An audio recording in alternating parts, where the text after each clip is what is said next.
Hello viewers, আসসালামু আলাইকুম। আমি স্বর্ণা সোনার কুটির থেকে আপনাদের সবাইকে আমন্ত্রণ জানাচ্ছি আমার গাছের আরেকটি ভিডিও দেখার জন্য। আমার এই গাছটার নাম হচ্ছে সিনডাপসাস পিকটাস। আমি এই গাছটা গিফট পেয়েছিলাম। এই গাছটা আমি এখন এই ছোট ছোট পাতা কেটে নোট সহ, এই যে নোট দেখতে এরকম হয়, নোট সহ আমি এটা পানিতে রেখে দিয়েছিলাম। তো এভাবে শিকড় হয়েছে, দেখুন কত সুন্দর শিকড় হয়েছে সবগুলোর। এখন এগুলো লাগানোর জন্য একদম পারফেক্ট। হ্যাঁ, এগুলো এখন আমি লাগাবো। আমি একটা চামচ নিয়েছি কারণ আমি আর কিছু খুঁজে পাচ্ছি না, তো এটা দিয়েই আমি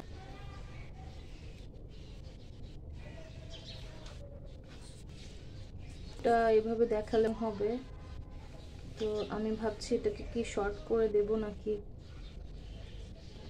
লং ভিডিওই করব, বুঝতে পারছি না। এই গাছে আপনারা সার দিতেও পারেন, নাও দিতে পারেন, তবে সার দিলে পাতাগুলো বেশি সুন্দর থাকে। তবে শীতের সময় কোনো সার দেবেন না, অক্টোবর আর ফেব্রুয়ারিতে শুধু সার দেবেন। লিকুইড ফার্টিলাইজারও দিতে পারেন, আবার ভার্মি কম্পোস্ট দিতে পারেন। লিকুইড ফার্টিলাইজারটা দিলে আপনার দিতে সুবিধা হবে, আর যদি ভার্মি কম্পোস্ট আগে থেকে মিক্স করে দিয়ে থাকেন সেটা তাহলে কাজ করতে থাকবে। তবে শীতকালে কোনো সারই কাজ করে না। ভিউয়ার্স, আমি একসাথে অনেকগুলো পাতা দিয়ে দিচ্ছি শিকড় সহ। এবার মাটি দিয়ে দিব, কারণ একটা একটা করে লাগানো ঝামেলা হয়ে যাচ্ছে, অসুবিধা হচ্ছে। আমি এখানে কিছু মাটি দিয়ে দিচ্ছি।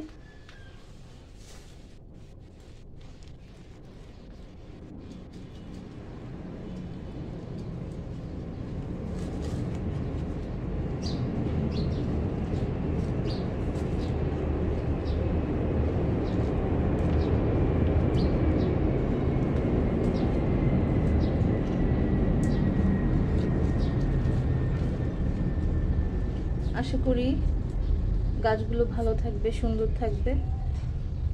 এই দেখুন, এরকম একটা ডাল থেকেও শিকড় বের হচ্ছে, পাতা বের হচ্ছে, কারণ এই যে নোটটা এখানে আছে। নোড যেখানে থাকবে সেখান থেকে নতুন পাতা বের হবে এবং শিকড় বের হবে।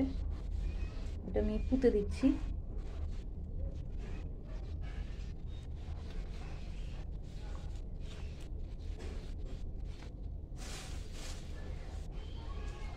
আরো কিছু মাটি দিয়ে দিচ্ছি যাতে যেগুলোতে শিকড় হয়েছে সেগুলো বাঁচতে পারে সুন্দরভাবে। গাছটা লাগাতে গিয়ে আমার অনেক শিকড় বের হয়ে গেছে গাছগুলোর, তো এই পাশ দিয়ে আরো মাটি দিয়ে দিচ্ছি।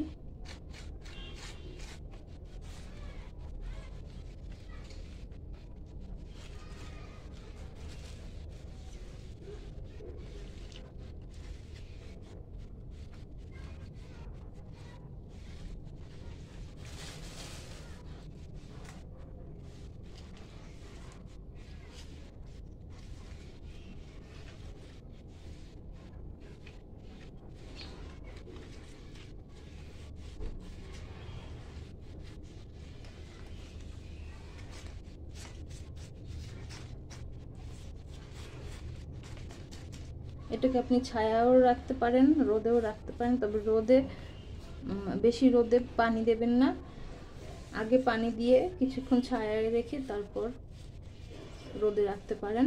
তবে যেহেতু আজকে আমি কিছু পাতা লাগিয়েছি, সেজন্য আজকে আর কোনো রোদে দেওয়া যাবে না। কিছুদিন ছায়ায় রেখে তারপর আবার রোদে দেওয়া যাবে।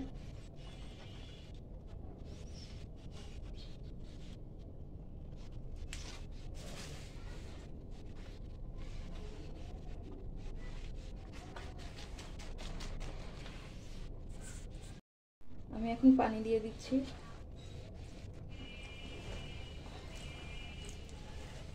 শীতকালে বেশিরভাগ গাছই মারা যায়, তো খুব সাবধানে থাকবেন। আমার গাছটা রেডি, আপনাদেরকে দেখাই। তো এটা অনেক ঘন হবে কিছুদিন পর এবং অনেক সুন্দর হবে। তো ভিউয়ার্স, আমার চ্যানেলে লাইক, কমেন্ট, শেয়ার করবেন এবং সাবস্ক্রাইব করবেন যাতে এই ধরনের ভিডিও আপনারা আরও বেশি পেতে পারেন, এবং বেল নোটিফিকেশন অন করে রাখবেন যাতে আমার আসা যে কোনো নতুন ভিডিও, নতুন ব্লগ আপনারা দেখতে পারেন আর সাথে সাথে পেয়ে যান। তো ভিউয়ার্স, ভালো থাকবেন সবাই। আল্লাহ হাফেজ।